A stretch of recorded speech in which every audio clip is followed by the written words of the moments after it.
Halo Sobat Dongghua, pasti pada penasaran kan dengan kelanjutan PTTH Rana Kaisar? Oke lah, tanpa berlama-lama lagi, yuk langsung masuk ke alur ceritanya.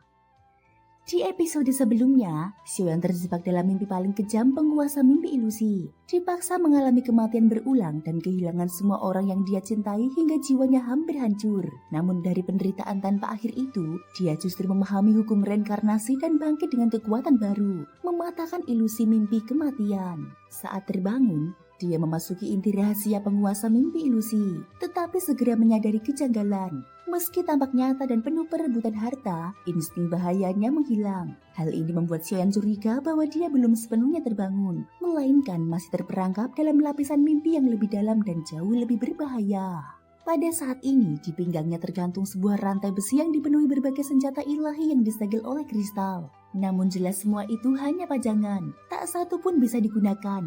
Di dalam dadanya, sebuah genderang kuno menyimpan entah berapa banyak pil dewa. Pil-pil itu bergetar liar seakan menari, berusaha menerobos keluar. Kini Xiao tak lagi menyembunyikan diri dan tak lagi sekedar menguji lawan. Setiap langkah kakinya yang menghantam tanah diiringi gemuruh berat dan ledakan dahsyat. Makhluk-makhluk yang lebih lemah, baik itu binatang buas raksasa maupun manusia dengan aura ganas, sama sekali tak mampu memberikan perlawanan berarti di hadapan kekuatan absolut Xiao. Deru langkah penekan dewa berpadu dengan bayangan api mengerikan, jatuh tepat ke setiap sasaran. Tulang remuk, daging dan darah berterbangan. Namun semua itu segera dilahap api yang Xiao lepaskan dengan sentuhan ringan ujung jarinya.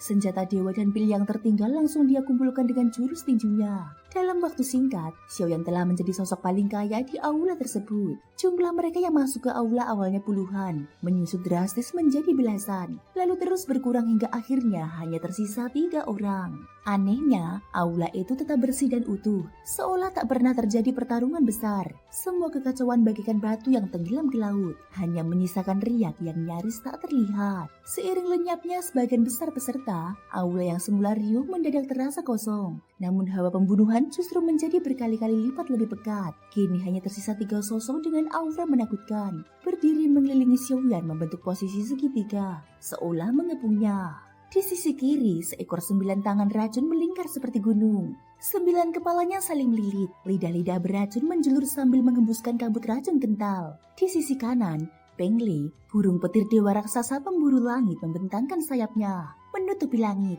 Tiap helai bulunya memercikan kilatan listrik emas yang menyilaukan. Di hadapannya berdiri seorang manusia tua bertubuh kurus kering, berwajah suram, menggenggam tongkat tulang hitam. Aura kematian menyelimutinya, seolah dia baru saja merangkak keluar dari kuburan. Tatapan Xiao menyapu ketiganya. Penampilan mereka begitu khas, dan yang pasti mereka bukan sosok yang pernah dia lihat sebelumnya. Bahkan dalam mimpi sekalipun, mustahil menciptakan makhluk yang sama sekali tak ada dalam ingatannya. Ini membuatnya yakin bahwa mereka sama seperti dirinya, benar-benar telah memasuki harta rahasia penguasa mimpi ilusi. 9 tangan racun mengeluarkan suara mendesis aneh yang tak bisa dipahami. Peng Li, burung petir dewa raksasa pemburu langit, lalu mengeluarkan teriakan nyaring, tetapi tak bisa dimengerti. Namun maknanya jelas. Apakah kau mampu menelan semua harta itu seorang diri? Tiba-tiba sosok manusia tua itu berbicara perlahan. Xiao sedikit terkejut. Berbeda dengan makhluk-makhluk sebelumnya yang bermata kosong, ketiganya tampak sadar dan berakal, bukan sekedar ciptaan mimpi. Namun dari ucapannya, jelas sang lelaki tua belum menyadari bahwa tempat ini masih berada dalam mimpi. Tentu saja, jawab Xiao tenang. Lagi pula tak satu pun dari kita benar-benar bisa membawa harta ini pergi. Jika kukatakan bahwa ini masih mimpi, apakah kalian akan percaya? Xiao sendiri tahu jawabannya. Mustahil mereka mempercayainya. Jika ini hanya ilusi, mengapa dia mengambil semua harta? Hahaha, licik dan liciknya manusia. Ejek sebuah suara berat. Bukan lelaki tua itu yang berbicara, melainkan 9 tangan racun. Dia ternyata menguasai bahasa manusia. Aku bisa berbicara bahasa manusia karena telah melahap manusia tak terhitung jumlahnya. Kalian bangsa yang penuh tipu daya, sudah lama dicaci oleh seluruh ras dunia Sanhai.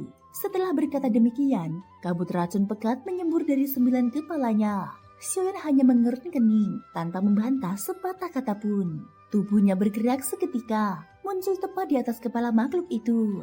Dengan tatapan dingin, dia menghantamkan langkah penekan dewa. 7 bayangan telapak kaki raksasa jatuh bertubi-tubi, disusul rentetan pukulan yang berubah menjadi bayangan sisa. Daripada dikepung 2 monster dan 1 manusia, Xiaoyan memilih menyerang lebih dahulu demi merebut inisiatif. Namun 2 lainnya langsung bergerak. Pengle burung petir raksasa pemburu langit berubah menjadi kilatan petir yang membelah ruang. Cakar emasnya mengoyak kehampaan dan menerjang Xiaoyan. Di saat yang sama, serangan Xiaoyan telah mendarat. 9 tangan racun meraung kesakitan, tubuhnya runtuh berkeping-keping. Dengan amarah membuncah, makhluk itu tak lagi peduli apapun. 9 mulutnya terbuka serentak, memuntahkan 9 aliran racun berwarna berbeda yang berpadu menjadi tirai kehancuran. Serangan balasan pun dimulai. Xiaoyan pun menyadari, menghadapi 3 makhluk ini sekaligus memang tak semudah sebelumnya, namun hanya sedikit merepotkan. Lelaki tua itu mengangkat tongkat tulangnya, menunjuk ke udara. Lalu ribuan duri tulang bercahaya kelam turun bagaikan hujan maut. Serangan datang dari segala arah. Seperti yang telah dia duga, mereka sama sekali tak mempercayai ucapannya dan mengira telah keluar dari mimpi.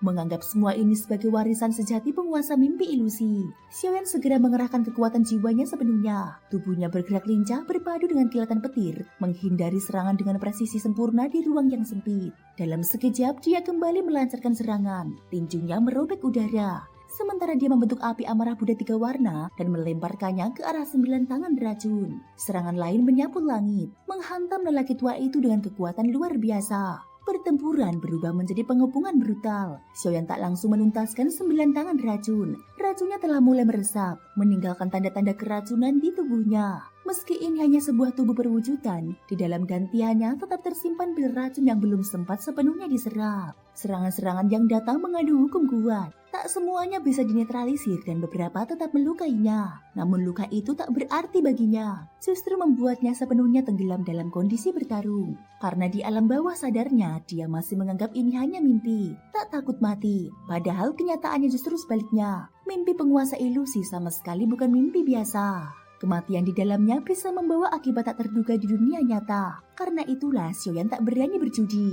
Ketiga makhluk itu memang kuat. Namun saat Xiaoyan benar-benar serius, hasilnya tak lagi perlu dipertanyakan. Mereka bahkan tak mampu membedakan mimpi dan kenyataan. Maka kematian mereka sudah ditentukan. Cahaya dingin meledak di mata Xiaoyan. Dan pada saat itu dia sepenuhnya memahami Dao. Dia membiarkan dirinya menyatu dengan mimpi. Menjadi bagian dari ilusi yang serakah ini. Antara mimpi dan kenyataan hanya terpisah oleh satu garis tipis.